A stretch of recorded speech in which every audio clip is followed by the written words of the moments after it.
International Chief Guest, dignitaries on and off the dais, and one and all present out here. I, Shipra Vijay, take immense pleasure to introduce Mr. Debabrata Mohapatra. Sir has over 27 years of experience in HR profession spanning both public and private sector. He spent about 2 decades in NTPC before moving to Tata Power as their head of corporate HR.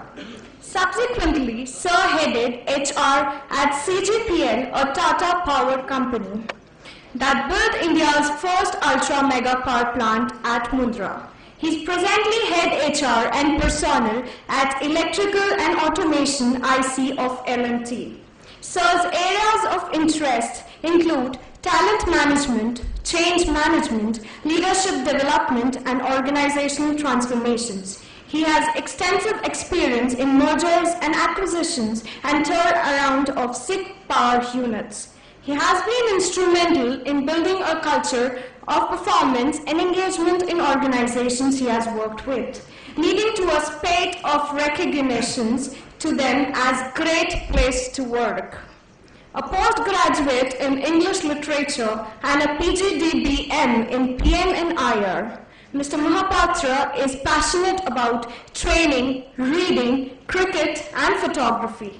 He is also a very good friend of our director, Dr. Suresh Chandra Padi. Now I would like to invite Sir to address the gathering.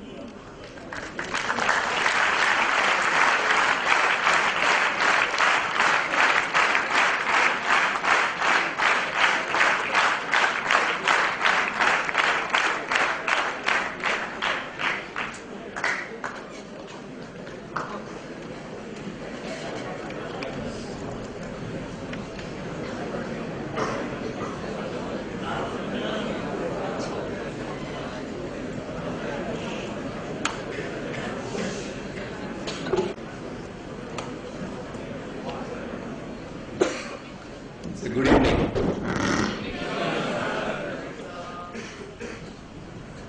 So a lot of things were told about me, so don't believe all of them. Okay?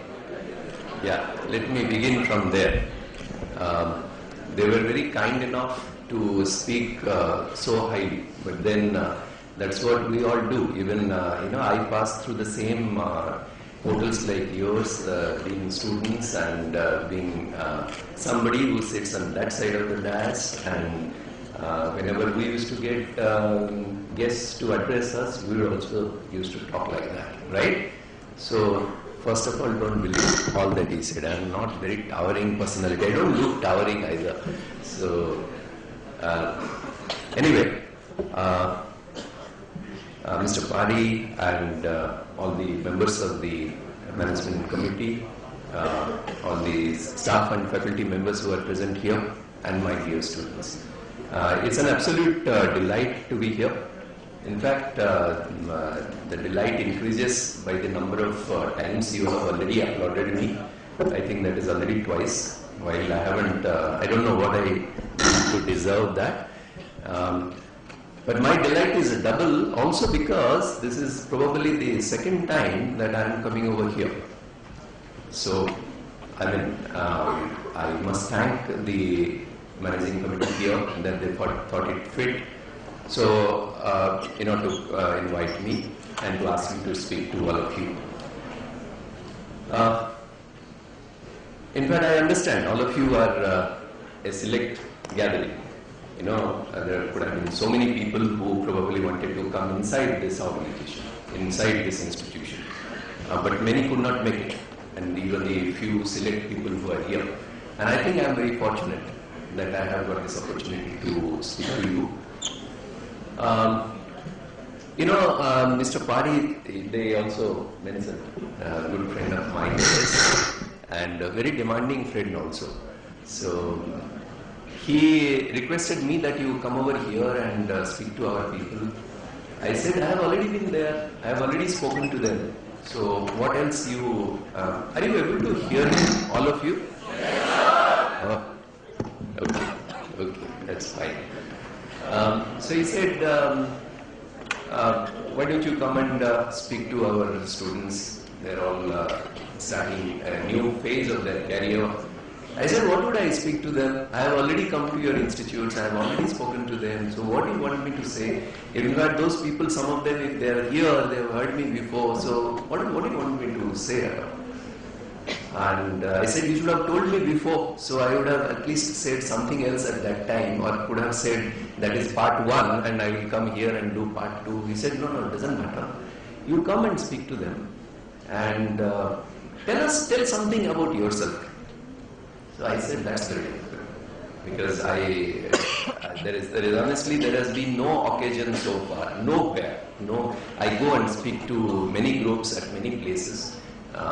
Like I have never seen such a huge gathering, because last time I came, I don't think there was a balcony. We probably sat in some other auditorium and people were only here, not in the balcony. Today you have got people there also. So I don't know, is it only to intimidate me or it is, no, not at all. Okay, fine. They are all very friendly people, so I am not going to be intimidated by any of them. Yeah, so he said, why don't you talk about yourself? I said, that's very tough.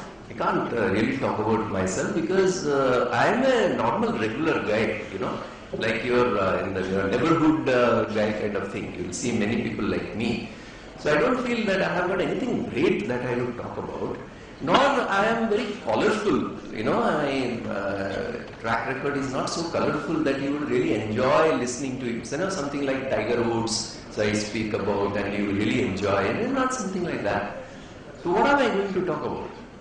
When he said, no, it will be interesting if people hear your leadership journeys, experiences.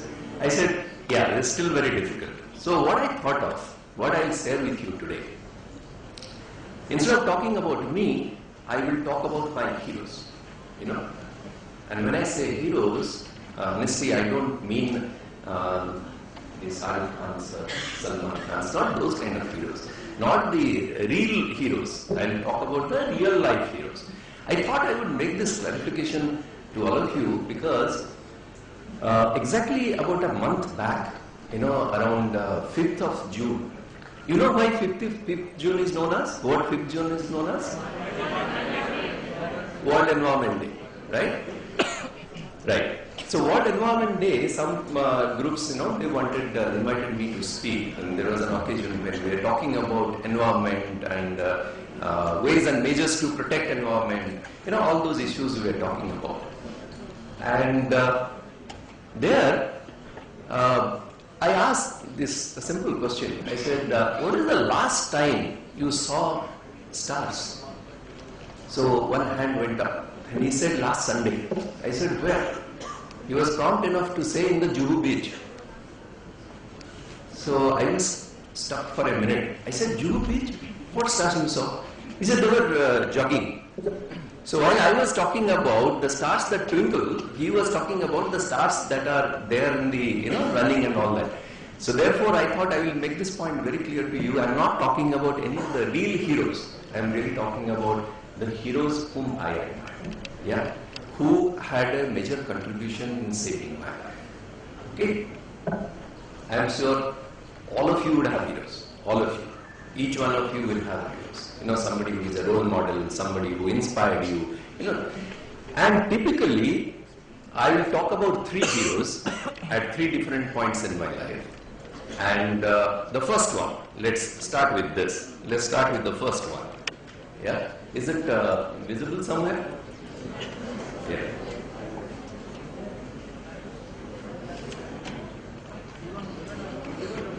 Okay. So I'll start with hero number 1. Right? Now tell me, for many of you, who is normally hero number 1? Did hear? Shahrukh Khan?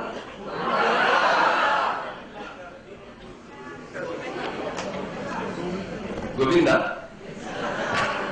That's why I made it clear I am not talking about those heroes. So normally who is hero? I mean, by hero what I mean? Father. Okay. Parents. Very true. Very true. For most of us, the first hero is somebody from the family. Because they are the people who we see when we grow up. And they had had the maximum influence on us, right? So, like all of you, or many of you, even for me, the first hero happened to be my father. So I'll tell you what did I learn from him and how it helped me, it helped set my life.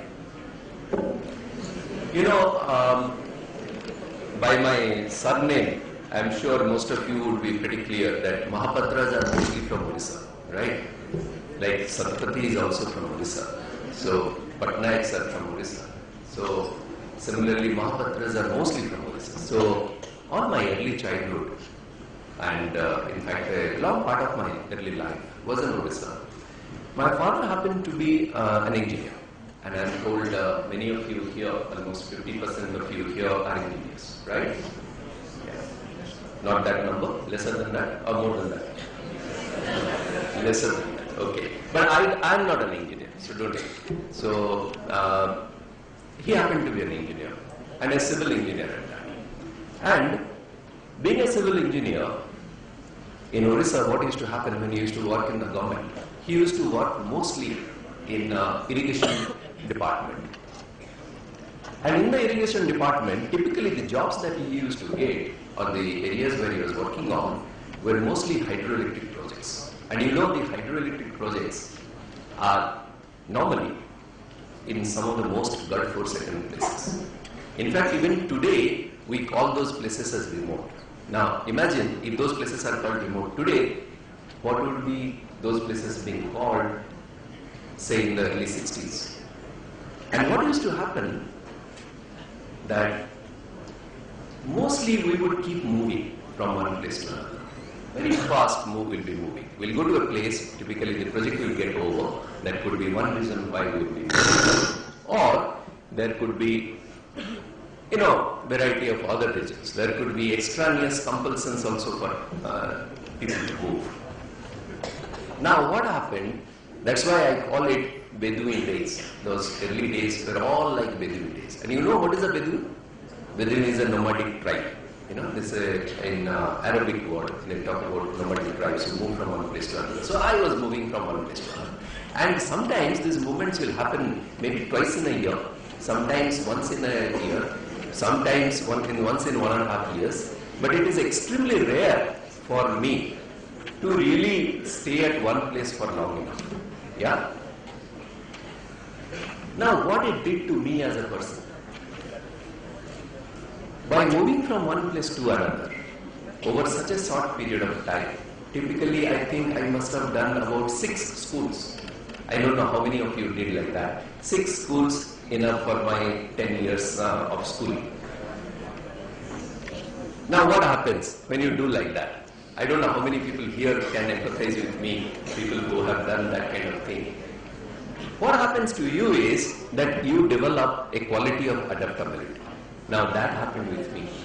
Anywhere I went, anywhere, it was very easy to quickly adapt. Anywhere it was quickly easy to, you know, get along with people. So a new place didn't remain new for long. You know, that kind of thing happened. But everything also has got a flip side. So what was the flip side that happened? The flip side was that I wasn't able to sort of maintain relationships for a very long time. It was difficult to maintain long, enduring relationships. Today, if you ask me, who are your friends from school? Probably none of them remember me, nor I do remember them. If I have any friends, they are probably from college onwards. School, I wouldn't even remember, because by the time I settled down at one place, we would move. So that was the kind of Bedouin life we were heading those days. Now you know, particularly the ladies can appreciate this, that how much of task it is to pack, unpack and then pack again. Now I know when I move from one house to another, what kind of a pain it is. And then in those days, we were moving from one location to another in such a short time. So it used to be a big pain for my mother. Mostly, it was a big pain for my mother. So what used to happen, you know, sometimes there would be, she would be very unhappy and she would be very disgruntled also that today we have unpacked and then just settle down, because you imagine you go to a new place, you settle down, you take a house, you make all arrangements, and then before you could really think of settling down, you are moving out. That is the kind of thing that was happening. So I heard her talking to my father, because sometimes, as I told you before, these transfers used to happen not because the project would get over, but these transfers would also happen because there would be issues. Yeah, there will be some pressures, there will be some extraneous considerations, there will be demands or unethical demands and all that. And I heard my father speak one day to my mother when she was very, very upset, and she said, you could have, sort of compromised on some of those things. And that is the sentence I wrote it here. He said, but what can I do? That I thought was the right thing to do, so I did it. I think that is one sentence which has had immeasurable impact on me. All my life, anytime I am in a difficult situation, I ask myself this simple question. Is that the right thing to do? Am I doing the right thing? And if I am doing the right thing, so be it. Am I prepared for the consequences? Yes, I am prepared for the consequences. I think that is one big lesson I learned so early in those days, that yes, in fact, these are small things that really make somebody appear as a hero to you, because those are very impressionable ages. And in those ages, if you feel that yes, somebody is prepared to face the consequences of his action by sticking to what he feels as the right thing to do, I think fair enough. So that was it. So that was one great lesson, I think helped me a lot in my life. The other thing was learning to respect. Those days, even though we were not very well off, but we were comfortably well off. So obviously there would be people in the house, there would be guys, it could be a driver, it could be a gardener, it could be somebody, a cook, or someone would be, because it is a government service, these are some of the perks you normally enjoy. So people would be there. But typically, all of us, all the children, right from day one, the culture was that there is a certain way we should be behaving with them. If those guys, for not doing something, have to be pulled up, then you are not the person to pull them up. That responsibility rests with somebody. What it taught us, simple things, it's not something great I am talking about. Many of you might have experienced this, but what it taught us, that everybody, irrespective of his color, irrespective of the situation in his life, irrespective of the role he does or the person that he is, we need to respect. Simple things, we need to respect. And I'll tell you one very interesting anecdote. My father had a very lovely way of dealing with some people. Sometimes what would happen, I remember one particular day, the driver came in. He was supposed to come at a particular time. My father was very, very punctual, very fastidious about sticking to time. So what happened, he came a little late. Maybe he was about 10-15 minutes late. He was waiting for him, my father was waiting for him. He found that he is not there. And then what he did, he picked up his vehicle, he drove himself, and he went away. So it was about 20-25 kilometers. He left a message that when the driver comes, you tell him to join me there. Now, in those places, it's not like Pune or Mumbai where you can hail an auto or a taxi or something and pick up, or you jump into a bus and run there. Going to those 25 kilometers is tough. It was not easy. The fellow had to make a lot of arrangements to really reach there. But what he did, that one moment gave that person a very interesting lesson, that if he doesn't come in time, probably this is what is going to happen. He didn't have to scold somebody, he didn't have to really shout at him or something like that. I think that is another interesting lesson. As budding managers, you may come across many such things in future in your life. So learn to handle. While you have all respect for people, be humble and everything, but also learn to handle things tactically. You don't have to always, hammer, because normally the tendency is that we will shout at somebody and tell him that, okay, you do this. But there are different ways of handling. This was also another very interesting thing. I will put these two together. The school in which I was reading, generally, I used to be one of the brighter boys in that school, and probably in most of the debating competitions and other competitions, I would normally get there and stand, top the competition and all that. So those are the things which used to happen. Now what happens, as it normally, sometimes happens in life, one new person joined our school. And she was a lady who came and was in the class. And in the next competition, incidentally, there was a debate competition. And because my father used to be in the projects and other things, so they invited him as one of the, incidentally, he was also one of the judges there, or the chief guest. And the competition went, the way normally it would happen, all of us would participate and all that. So I also did, and I thought I did very well.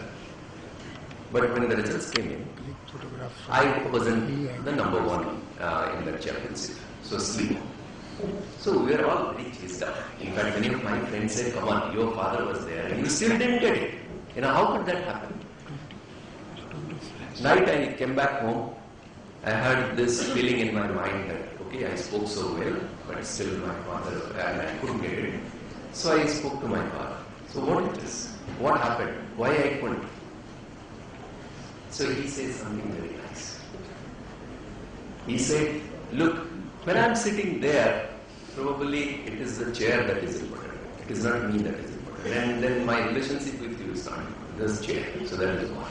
And second, and I think this is very important, he said, why do you compare? Why do you compare? Most of us in life, tell me, we always compare ourselves with somebody or the other. Somebody or the other. If you really look at, please understand, there will be plenty of people who are probably worse than you. There will be plenty of people who are probably better than you. Right? If you look at people who are better than you, you will always have a feeling of inferiority. If you look at people who are probably worse than you, they have not done well as you have done, you will probably gloat. Yeah? You feel, I am great. So why you compare? Any comparison will only give you sadness. It will not lead to any happiness in your mind or in your life. If you want to compare and if you want to compete, and I think that was one sentence I still remember, always compete against a standard. Don't compete against a person. Yeah? So what does it mean? What is competing against a standard? And he gave example of that girl who spoke so well. He said, look, these are the things he said. This is how she spoke. That is the standard. Compete against the standard. Doesn't matter. Today she is speaking, tomorrow somebody else will be speaking. So if you compete with a person, it won't last. It won't lead you anywhere. It will only lead to a lot of heartburns. It will lead you into a lot of envy, jealousy. You will have all negative feelings. So don't compete with a person. Compete with the standard. Now you are just beginning to start your class here. And there will be somebody in the class at least. After all, at the end of the day, only one person will become first now. Not everybody can become first in the class. Doesn't matter if you are not. Find out what made him first. What did he do extra that you didn't do? So don't leave aside the person. Always compete against a standard. I think that is one mantra which I have been practicing all my life, and it has led me to a reasonably happy life. It doesn't lead you to any sadness. So compete against a standard. This is also another important thing. I'll share some very interesting, anecdotes with you.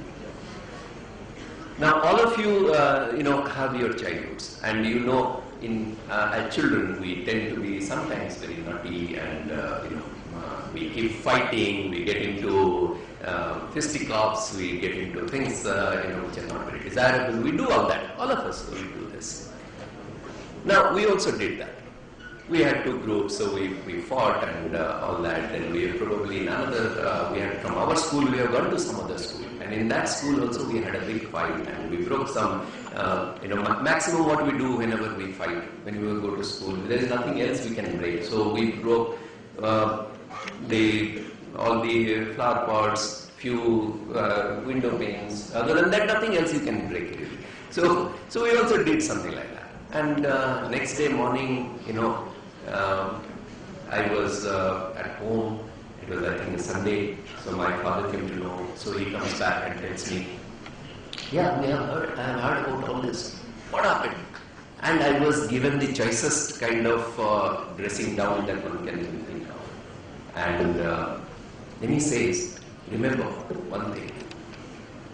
What hurt him as the most?" I slowly realized, what has hurt him the most? Why is he so angry with me? Because there are small things and children have only fought. We have not killed anybody. I was wondering that. And you know what he says?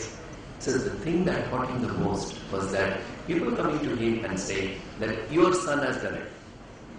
It's your son who has done this mischief.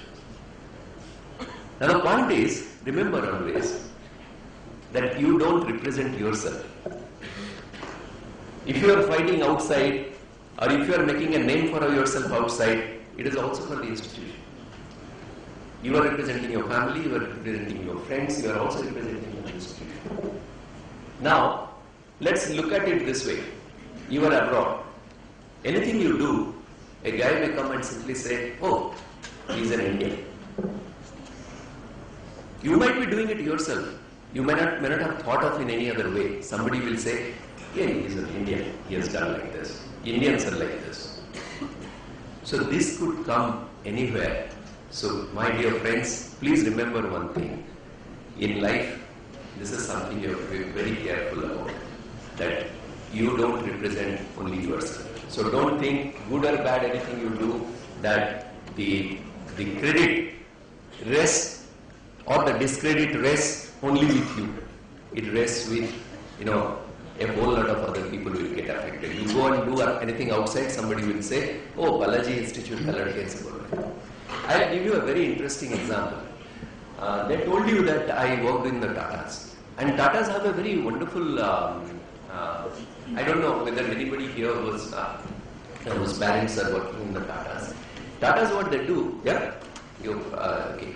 So Tatas have a very nice practice. When you join, normally when you join a company, you know what happens? They conduct what is called an induction program, right? And what is an induction program? Typically, this is a program to familiarize you with the company, right? In Tatas, what they do, when they conduct an induction program, and they tell you everything about the Tatas, they also give you a small gift. And this gift is nothing but a t-shirt, right? Or sometimes a shirt. And the shirt would have Tata written here. Tata, and depending on whichever company you are joined. Like I was in Tata Power, so it will be written Tata Power, and with the Tata logo. That's what they give. Now, when I was new to the Tatas, I didn't realize what kind of what's the value of it? What kind of a thing it is. So I would wear that, walk somewhere in the Worli Sea Face or in some other part of Mumbai and all that. But many times I would see when I'm walking across, people would look at me like this. They would look at the logo there and, sometimes they will ask, "Are you working for the Tata?" I say, "Yes." That's the kind of way people would normally dress. Okay. So I said, "Yeah, that means if you put on this, there is something there you have to be." So if you put on this, you have to be very careful also. Because if you are walking and you are saying something or some doing some mischief, that people also say, the Tata guy was doing like this. So please understand, you are representing somebody, so you have to be careful. Now what happened? One day I was flying to Orissa, Bhubaneswar for some work, and I was taking a Kingfisher flight, which doesn't exist anymore. Because that flight was to be sometime around 1:30 or 2 o'clock in the afternoon. Now what happened? I got a message. The flight is delayed by about an hour. And that message came almost at the moment I was entering the airport. So there was no choice. In Mumbai, you can't really go back home and then come back. So that's not possible. So I went in. And they announced that yes, it is about an hour late. So we waited. A lot of us had come and we were all waiting there. So quite a few passengers were there. And we kept on waiting. So around 3 o'clock, they announced that it is probably late by another half an hour. So we still kept waiting. And it went on and on and on and on. I mean, then we didn't have any information beyond 3 o'clock as to whether this flight will be going anywhere. In fact, some of these things don't think that I am trying to justify my action. I am not trying to do that. I was just trying to say that this is how it went on. And then, something around 9 o'clock, the poor fellow came there and he says, I still have no information. Say, imagine the flight was to be at 1:30. We are all there in the airport. And 9 o'clock also we still don't have any information whether the flight will be going or not going. So all of us lost our patience. And many of us were actually shouting at him. Okay, I wasn't shouting at him, but yes, I was pretty aggressive with him. Now what happens? When I was talking to him, I said, at least you know I was not using foul language, but I was very, very aggressive talking to him. Saying that you should have at least informed me and all that. You know, the whole body language was absolutely, you know, I think many of you can really empathize with me for what you would, the way you would react in such kind of a situation when you're waiting for 8 hours and all that. Incidentally, I was also wearing that Tata t-shirt that day. Because in the meanwhile, I had got many t-shirts of the Tatas. That guy, he looked at me, when so many people were shouting at me, he picks me out and he tells me, "Sir, आप टाटा के होके भी ऐसे बात कर रहे हैं?" You won't believe for 1 minute. You won't believe. I'm telling you, really in front of so many of you. I've never said it to anybody before. You won't believe for 1 minute I felt as if the heart should open up and I will go down. That would be probably better. I felt so miserable, so miserable.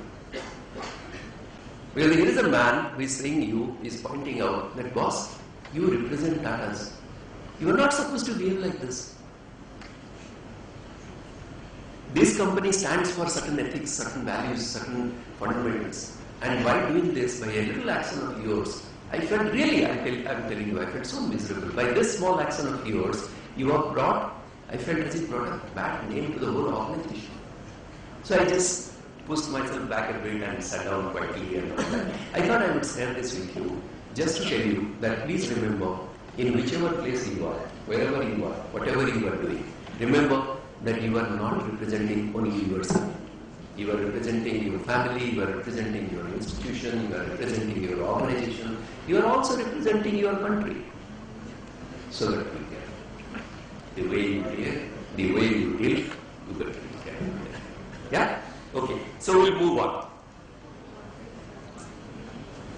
So we'll go to hero number 2. So that is all about, the early childhood, as it happens with many people, was all about values, right? But as you move along in life, you also learn something very different. Now this is how it started off. When I moved to college, as I told you, my father was an engineer. And not only my father, there were many people in my family who were, engineers, and in that, they were all into, technology and things like that. Either they were science students or engineers or whatever, right? And therefore, many of you would realize that when we are children, and when I don't know, how many of you chose the profession you like when you did your 10th? I don't know. And which stream you opted for when you finished your 10th? I don't know. Many of you probably, whether you did it on your own or you were influenced by your parents, I have no choice. I don't know. But in our case, in those days, yes, it was tremendously influenced by the family and the parents. So what do? You read whatever you were influenced by. So I read. I wasn't very comfortable reading, becoming this. I had no intention of becoming an engineer. And very quickly I found out that that's not the area I would like to excel. And at that stage, I had one professor. That's why I said he will be my hero number 2. Is one guy one day particularly when I hadn't done very well in the exams and I was really feeling stuffy, miserable, sitting in the... Imagine you are doing something in we didn't have, in those days we didn't know these words. You know, these jargons which you will all learn as you get into this organization, in this institute. There are things which we call career anchor. We talk about what's your calling in life. You know, many things we talk about these days. In fact, parents these days, if you know, they will put their children through psychometric tests to understand where their aptitude lies. So there are aptitude tests. You know, a lot of colleges and institutes do that to find out where do people go, where they should go, and what kind of things they should do. I mean, we didn't have those options.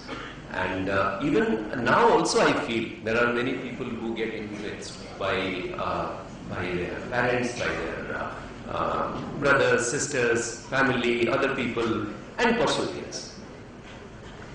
Now this man took me out one day, sat me down. I don't know in these colleges today whether you have something called tutorials. I don't know whether you still do it. In our days there used to be a tutorial class. And every class, so for a small batch of about 10-15 people, there would be a tutor. There would be one person. He was predominantly kind of a mentor for these 10-15 people. So every lecturer or professor will be having about 10-15 people around him. So he was the tutor for us. So one day he sat me down and asked me, tell me, it's a very profound question. I didn't understand it that way. He asked me this question. Whose dreams are you living? Your own dreams or somebody else's dreams? Whose dreams? Many of you want to become engineers. Whose dream it is? Your dream or somebody else's? If you want to move out of engineering and then come to become a management graduate, tell me whose dream it is. Are you passionate about this? Are you passionate about this profession? Are you passionate about this? Very nice, very nice. I think, in fact, I am very happy to see that this one question woke you up, because I was finding a lot of you are slowly sliding into sleep, because so good that it woke you up. So if you are passionate about this, I am telling you, you will succeed. Ask yourself all the time, ask yourself, is this my own dream or is this somebody else's dream that I am living? For God's sake, don't leave anybody else's dream. Leave your own dream. It's your career, it's your life. And nobody has the right to tell you what to dream about. Dream your own dreams, right? And leave those dreams. And therefore the first opportunity comes to live, they leave. And then suddenly they find out that this is not what they are made for. In fact, as I told you, I wasn't made for being an engineer, because my mind was not there. I was a very different kind of person. And that is one reason why I moved to become, to study literature. Otherwise there was no other reason to study literature. And you know what happens when you are passionate about something and your own, particular thing that you want to pursue. Things become very different. Things become extraordinarily different. Because what happens with us, many of us, typically, when you start studying, the first thing that we think of is, okay, if I study this, what will happen? Which college I will get admission? Then which job I will get? Will I get a chance to go abroad? Will this thing lead me to something? You know, there are multiple things like that. And in the process, what happens? We compromise our dreams. We read things which we are probably not, we're not probably fit for, or we don't have an aptitude for. But we read because there are all multiple types of considerations. Now, this is where this young man, the professor I am talking about, was very young. He was about, I think, around 27, 28 years old, probably 50 years of experience and all that. But he's a damn good guy. Terrific person. A great motivator. I think I've never heard of motivators in those days. Those words were not heard of. But he was a terrific motivator. And the guy told me that, look, if you have a dream, pursue it. Don't bother about what is going to be the consequences. That if I pursue my dreams, what is going to happen? Will I get this? Will I get this? Will I do this? Don't do that. Do only one thing. That is, try to excel. I think long years later, what I am telling you today, many of you probably must have seen that picture called 3 Idiots, right? That's exactly what he says there, right? You agree with me? Yeah. So leave your dream. Don't leave anybody else's dream, right? And then always focus on doing well wherever you are. Doesn't matter what you are doing. Doesn't matter. Just try to be excellent in that. Then it is not necessarily true that if you will succeed only if you become X, Y or Z, or only if you become the topper or the whatever. Just try to excel in whatever you are doing. And the famous words that were said there, no? You remember in that movie they said, if you, success aapke piche bhagega. So do that. So try to excel. Try to excel. If you excel in something, anything you do, even I'll tell you, a person has value provided he excels there. Because when we come to organization, if you come and work with us, we would hardly bother which institute we went to. Once you are in, as long as you are not in, we will bother about those things. Which institute you are from, we may or may not go to that campus, all those things may happen. But it's only for a limited period. It's not that all the people who work with us are only from the major campuses. It is not. Because people work for 2-3 years and they come and advance to us. It's only for the GPs probably there is a campus concept. Otherwise, very good people, from everywhere. And I'm telling you, when you recruit somebody 2 years, 10 years, or 5 years down the line, nobody will bother which institute you go to. Nobody will bother how many marks you score. Nobody will bother how many class examinations you have. Nobody will bother about that. And also look at something. This is also very important. What is meant by locus of control? Normally what happens, we try, we struggle, and then sometimes we succeed. All of you, it will happen with many of you. I am telling you, it happens with every one of us. We succeed sometimes, we fail sometimes. Doesn't matter. Not everyone will be able to achieve everything that he dreamt or everything he worked for. You may or may not achieve. But the question is, there are two things to success. One is effort, and the second is probably a bit of luck. Yeah, a bit of grace of God, or maybe certain circumstances. So there could be many other things. So effort is one part, the other things are another part. About those other things, you don't have any control. Where you have control? On your efforts. Right? So the locus of control is an efforts. Now, if you don't put in enough effort and if you fail, what may happen is, you will sit back and say, यार मैं और थोड़ा मेहनत कर लेता, या मैं और थोड़ा ट्राई कर लेता, हो सकता मैं और थोड़ा 1 घंटा एक्स्ट्रा पढ़ लेता, हो सकता मैं थोड़ा फेसबुक में कम बैठता, व्हाट्सएप कम देखता, और थोड़ा सा struggle probably I would have done something better. My only request to all of you is never allow yourself to have those excuses. Never. Do everything that is possible within your locus of control and ensure that you do not have an opportunity at any time to tell yourself that I could have done this, I could have done that. Don't bother about that. If you put in the effort, doesn't matter whether you succeed or you fail. At least you would be satisfied, you would sleep well, you will tell yourself that I have tried, I did all my best. If my best is not good enough, so be it. Everybody is not equally talented, everybody is not going to be Einstein, and everybody is not required to be an Einstein also. Doesn't matter. You all can lead perfectly happy lives, perfectly successful lives, but then those successes may not be in terms of other people's definitions of success. It could be your own definition of success. But remember not to regret. And you will not regret provided you take care of that locus of control. Okay? Fine. So this is not something I need to speak about a lot, because if you want to achieve something, this is what you have to do. And I think the gentleman's name was Mr. Purohit, the person whom I am referring to. And this guy would always drill it into our ears. Drill it into us. Just hang on. Don't give up. hang on. Normally, you know what happens in life?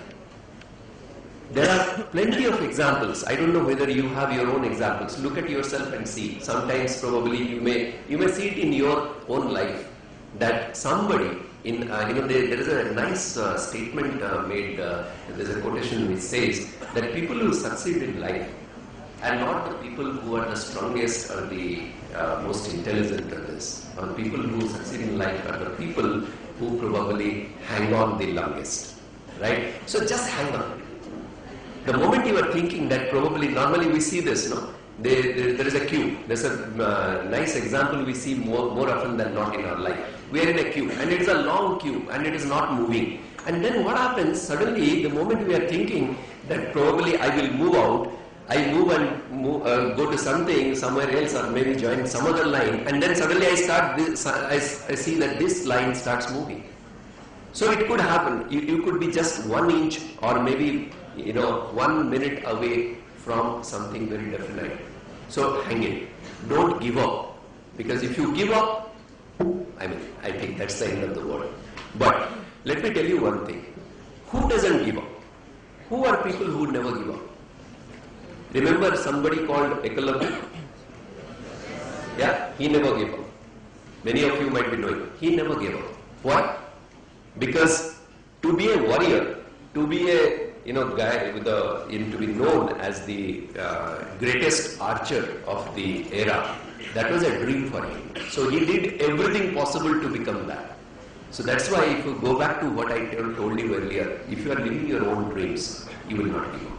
If you are passionate about your dreams, you will not give up. If you believe that you have done the amount of work that is required to be done, then probably you will not give up. So never give up. This is also very interesting. Yeah? What does it mean? Any thoughts? So that provides me a break to have a sip of water. Yeah? What does the last line mean to any one of you?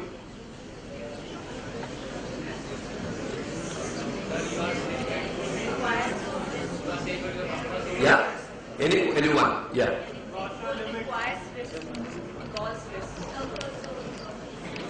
Comfort zone. Yeah. Let me put it this way. I'll give you an example, and again I'll tell you my own example. I did remarkably well when I took literature. When I moved out from science and went to literature, then suddenly everything went up because that's something I loved. And suddenly when in my graduation days ended, I was one of the rank holders in the university. And it was a very different kind of thing altogether. And they say teachers pate and all that, so you become a favorite of the teachers if you do study well, you do well. And suddenly I was pretty well known in that environment. And the university has also, since I was the top 2 in the university, so obviously so many doors were open for you.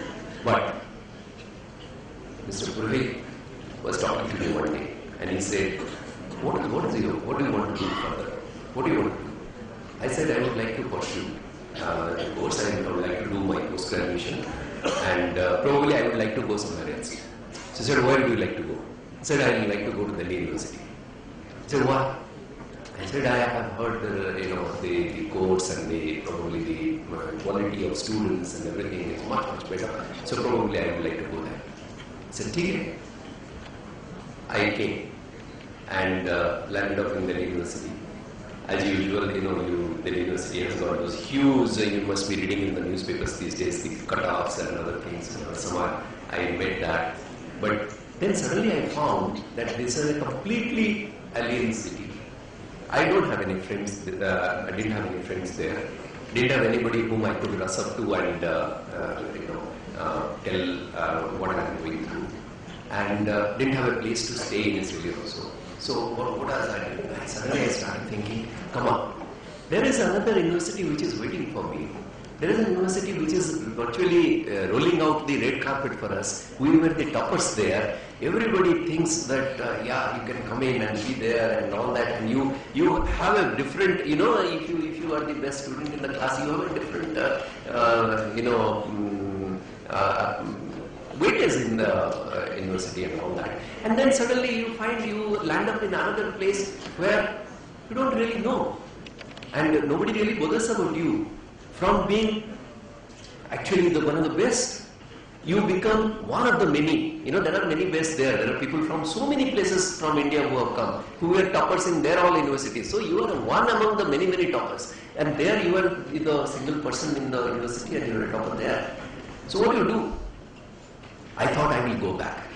So you say you go back to your, somebody said about comfort zone. You said so. Yeah? So he said, you will go back to my comfort zone.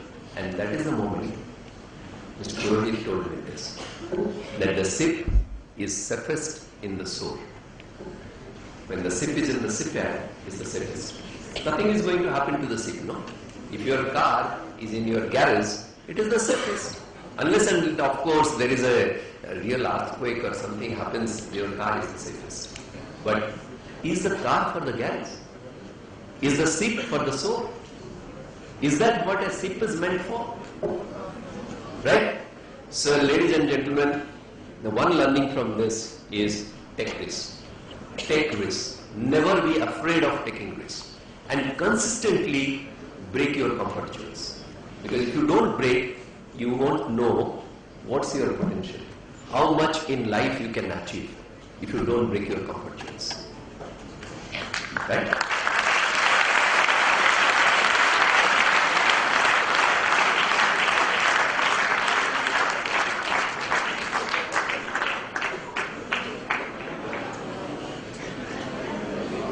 So how do you know?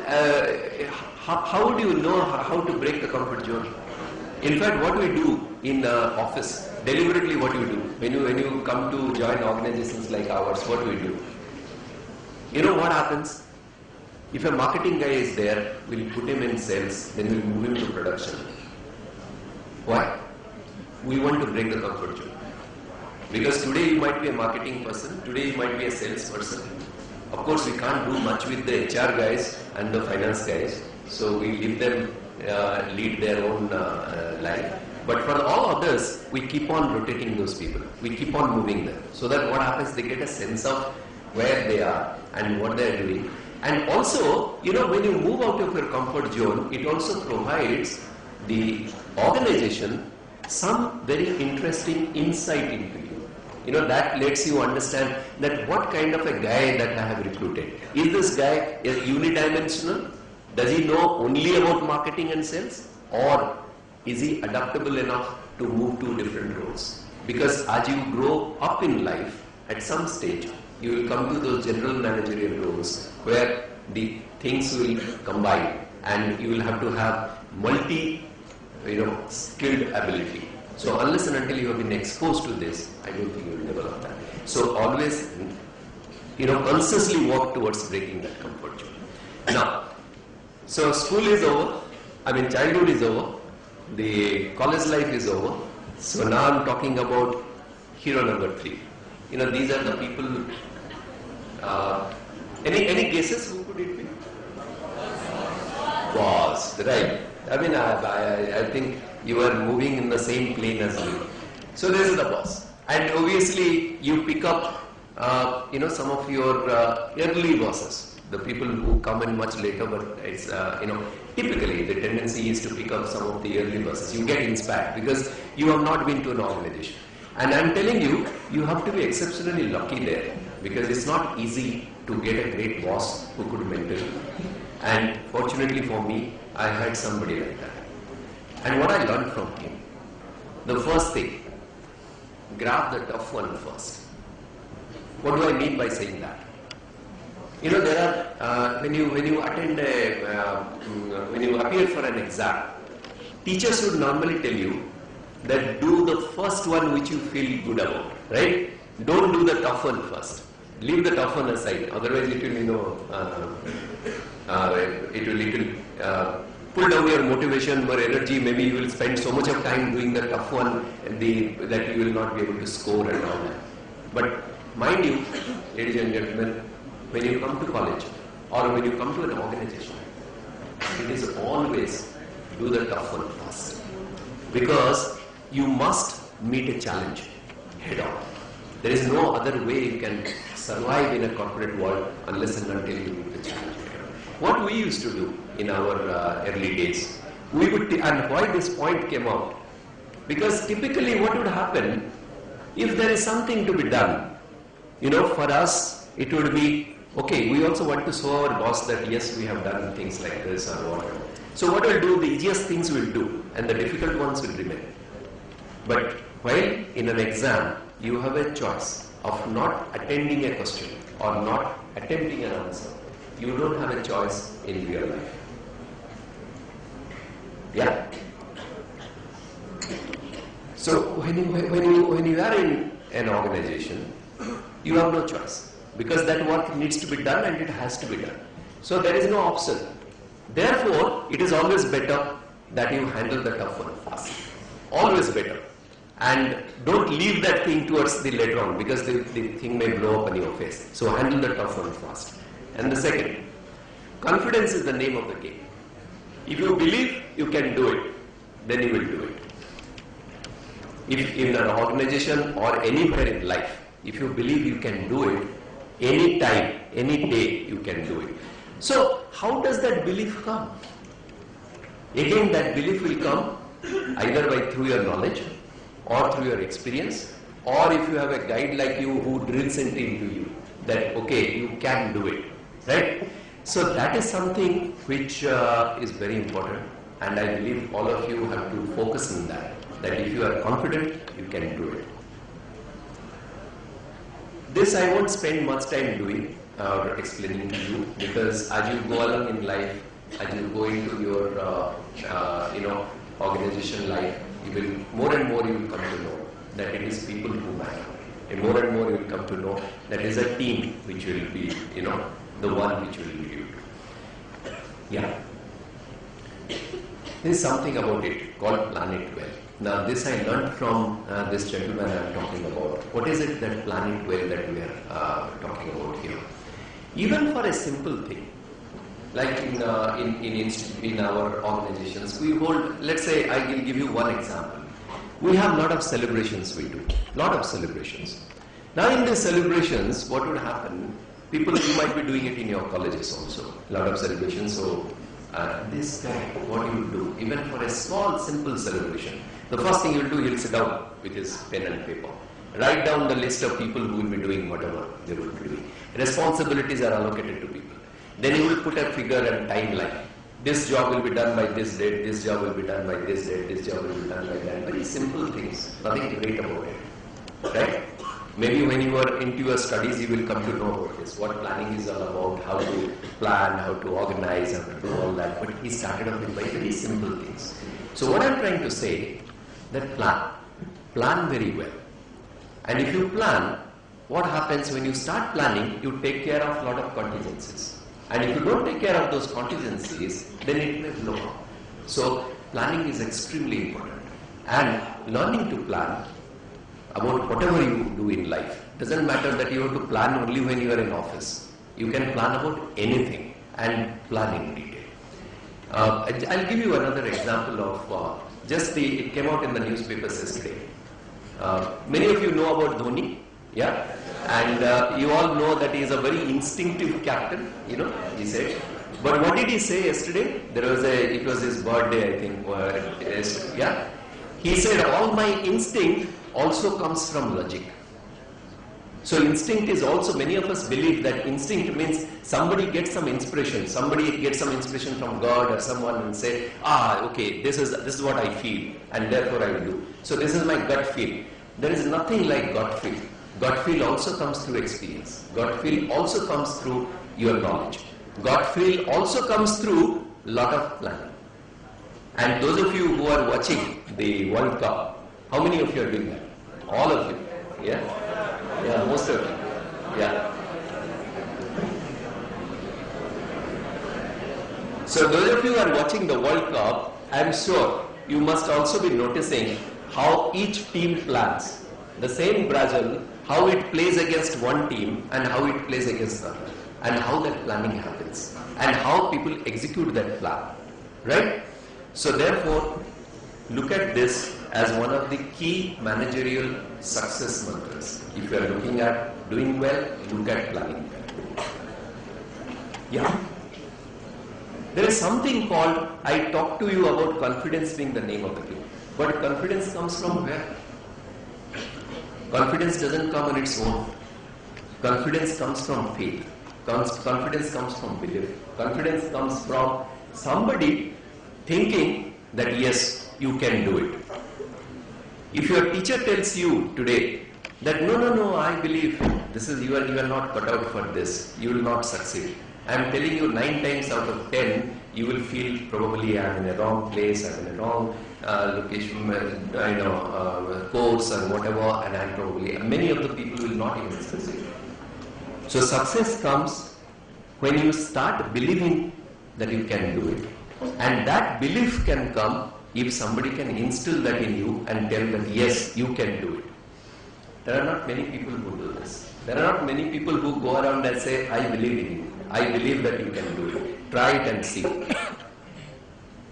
I remember there were many instances. There were many instances when what used to happen, we would, because we were youngsters, we were in the organization, and we would probably have some apprehension that probably I may not be able to do this and all this, because we didn't know what would be the precautions. And what this man would always do, he would say, go on, I believe you can do it. I believe you can definitely do it. You just go and do it. Let us see what happens. You go and do it. So somewhere in our mind, we also used to think, okay, let's go and try. We are not very confident even then. We'd say, okay, let's go and try. And then we'll go and try it. 9 times out of 10 you will succeed. But when you come back, my boss always used to say this. He would say, okay, I always had an umbrella with me. It's like a parachute. If you fall, there is something there to pick you up. So don't worry, that umbrella is there. And my point of telling you to go there is to ensure that if you do it on your own, if you try and force yourself, then probably what you feel cannot be achieved today will definitely be achieved. So what I'm trying to say, if you want to succeed in life, remember a few things. 1, dream. Yeah. 2, be very passionate about it. And 3rd, always believe that you can do it. That can-do spirit, if you imbibe, if you inculcate, I'm sure you will always succeed. Anywhere. Hot stove is a very interesting thing we used to, I don't know how many, you will as you get into the management, and this is a typical management jargon. I wish I had not put it there, but I couldn't find a better way, so I said it's a hot stove days. Now what is a hot stove? Hot stove, you know about stove? Yeah? Gas stove or any stove for that matter. In the earlier days, what used to happen, those stoves would be there, which are, those kerosene stoves would be there. I don't know, maybe it picked up from there. And when it is with the burning, it will be very hot. Now, if you touch it, what you will do? You will get a shock. Your hands will burn. Right? So the hot stove principle in management talks about that for everything, there is a boundary. If we stay within the boundary, it is fine. If you cross the boundary, you get hit. Right? Now what happens? When you are a manager, there are certain times when you will have to enforce some discipline. Yeah? You will be in the production line, you will be talking to people, or there will be a lot of, non-officers who would be probably working with you, and there will be a lot of people. And when you are dealing with them, quite often, it is required also to enforce a discipline. So how do you enforce that discipline? We said we will be very nice to people, we will be very good to people, we will behave very well, but at the same time, we will put a certain small circle around that within this, जिसको हम लोग बोलते हैं दायर में, उसी के दायर में, within this, everything is fine. You cross this limit, you get hit.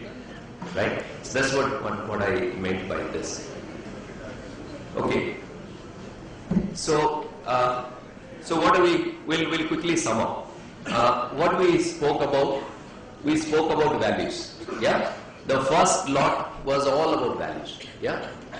what are the values that you should imbibe? What are the values which will make you a great human being? The second lot we talk about, so there one of the philosophies in that values is don't do unto others what you don't want to be done to you. If you don't expect somebody to behave with you a particular way, then please ensure that you behave in the same, don't behave in the same way with others. Ensure that.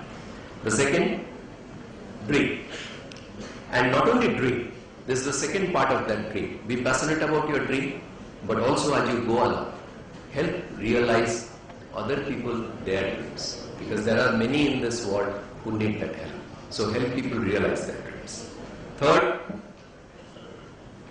no compromise. We talked about values and said no compromise values. And then fourth, that was the essence of all that I said, pushing on passion pace. So always remember to be passionate in whatever you do, in whatever phase of your life, either in the college or in the organization or in the personal life or anything. If you are passionate about something, push ahead. And I think that will be your going to succeed. I'm very happy that all of you gave me a patient hearing, and I don't know how many of this. It was a little different for me to really speak about myself and my learnings and things like that. Because normally when we talk to audiences, we would be always talking about some fundamentals of management. You do this, you do that, but many of these things were actually from the heart. This was not so much from the mind. So I may have, it may have gone up and down a bit because it was more coming from within rather than in a strict line of thought and all that. I hope if it helps you succeed, either as a manager or even as a person, as an individual, then my time would be worth it, and I would feel that I am mathematically. Thank you very much.